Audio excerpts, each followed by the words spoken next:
Well, Health Secretary Steve Barclay is due to make a statement in the House of Commons shortly, and he has rejected claims the government wasn't prepared for the heatwave. Well, we have well-established contingency plans in place following the heatwave in Paris in 2003. Across the NHS, extreme heat plans have been published each May, the last one just a couple of months ago. So local trusts manage the pressures themselves. We're coordinating that across the ambulances. Additional resources have been put in place to surge more capacity, to call handlers to support over the weekend and into this week. And we're closely monitoring the situation, and Cobra was an opportunity to look at those pressures across the system, just as we did at the weekend. What impact are you starting to see today, or can you observe any sort of tangible impact so far of this heat wave today as the temperatures creep up towards record highs? Well, we're seeing an increase in calls, and the extra resource we put in place is to manage that.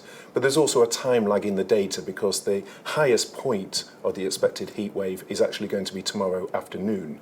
So that's the point of maximum concern. But we're seeing an increase in calls. That's why we put more call handlers in place. It's why we put additional funding in, an extra 150 million for the ambulance service, a further 50 million for 111, and indeed other support such as £30 million for auxiliary ambulances. So extra resource has been put in place. The contingency plans that are well established have been activated, and we're meeting regularly with NHS leaders, with ambulance chief execs, to closely monitor the impacts, and particularly the handover times, so we can mitigate those with the increased pressure they're facing.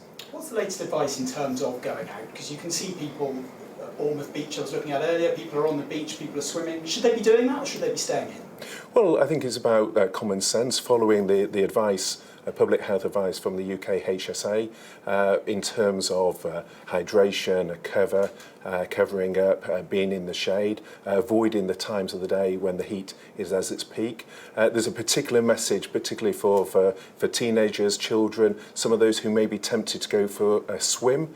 There's significant dangers of that quite often when people go swimming in rivers when we have very hot weather. So it's following common sense steps, keeping an eye on neighbours and those who are vulnerable, and following the guidance that's been put out by the relevant bodies. What about schools? Are you picking up any evidence of schools not opening today? What's the latest advice from your point of view, and what's the latest situation in terms of pupils being able to still go to school?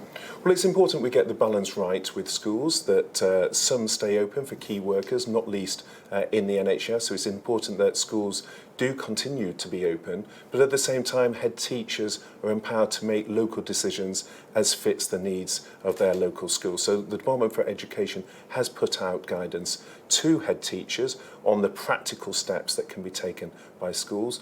Obviously, it is a local decision for them to take, but at the same time, we need to get the balance right in terms of making sure that for key workers, there is education continuing to be on offer in order that NHS staff in particular can continue to get to work. Kit Malthouse has obviously been chairing these Cobra meetings. We've seen the PM having a party yesterday, at Farnborough Air Show today. We've obviously got this big internal party leadership contest going on.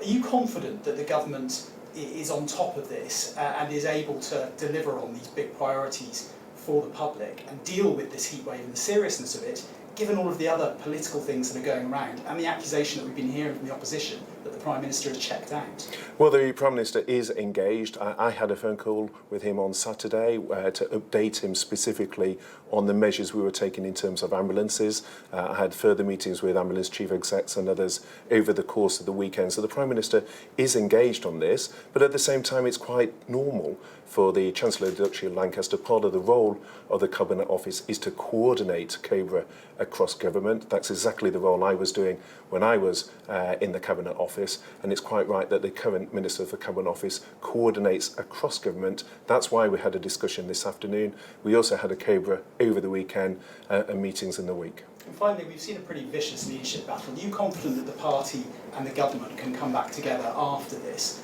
Or are some of the divisions that have been laid bare going to be too deep for people to really start to get on together get on with the business of government after the new Prime Minister is in place? Well, I think it's hugely healthy for the party that we have such a strong field of candidates for members of Parliament and then the membership to choose from. So I think we've got an extremely strong field of candidates. The party will unite behind the new Prime Minister, and it's good that we have a full and vigorous debate on the issues in terms of putting those questions to MPs and the party membership.